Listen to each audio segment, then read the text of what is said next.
Mumbai Indians లో captaincy మార్పు వివాదం ఇంకా సద్దుమణగలేదని తెలుస్తోంది. నయా కెప్టెన్ హార్దిక్ పాండ్యాను విమర్శిస్తూ రోహిత్ శర్మకు సపోర్ట్ చేసే గ్రూప్ లో తాజాగా మహమ్మద్ నబీ జాయిన్ అయ్యాడు.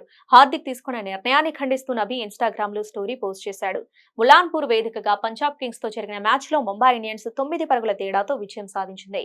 తొలుత బ్యాటింగ్ చేసిన ముంబై నిర్ణీత 20 ఓవర్లలో 7 వికెట్లకు 192 పరుగులు చేసింది. అనంతరం ఛేదనలో పంజాబ్ కింగ్స్ 19.1 ఓవర్లలో 183 పరుగులకు ఆలౌట్ అయింది. అయితే పంజాబ్ చేజింగ్ లో మహమ్మద్ నబీకి హార్దిక్ బంతి అందివ్వలేదు. ధారాళంగా పరుగులు సమర్పించుకుంటున్న స్పిన్నర్ శ్రేయస్ గోపాల్, పేసర్ ఆకాష్ మధ్వాల్ కు మాత్రం హార్దిక్ ఛాన్స్ ఇచ్చాడు. కానీ నబీకి ఒక్క ఓవర్ కూడా ఇవ్వలేదు. అయితే దీనిపై ఓ ఆఫ్ఘనిస్తాన్ క్రికెట్ అభిమాని ఇన్స్టాగ్రామ్ లో హార్దిక్ ను విమర్శిస్తూ పోస్ట్ చేశాడు.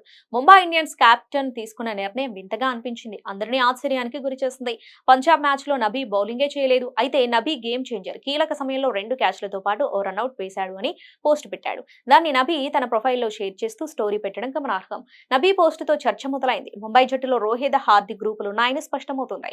నెటిజన్స్ భావిస్తున్నారు. ఇక 5 టైటిల్ అందించిన రోహిత్ ను కాదని హార్దిక్ ముంబై కెప్టెన్సీ బాధ్యతలు అందించిన సంగతి తెలిసిందే.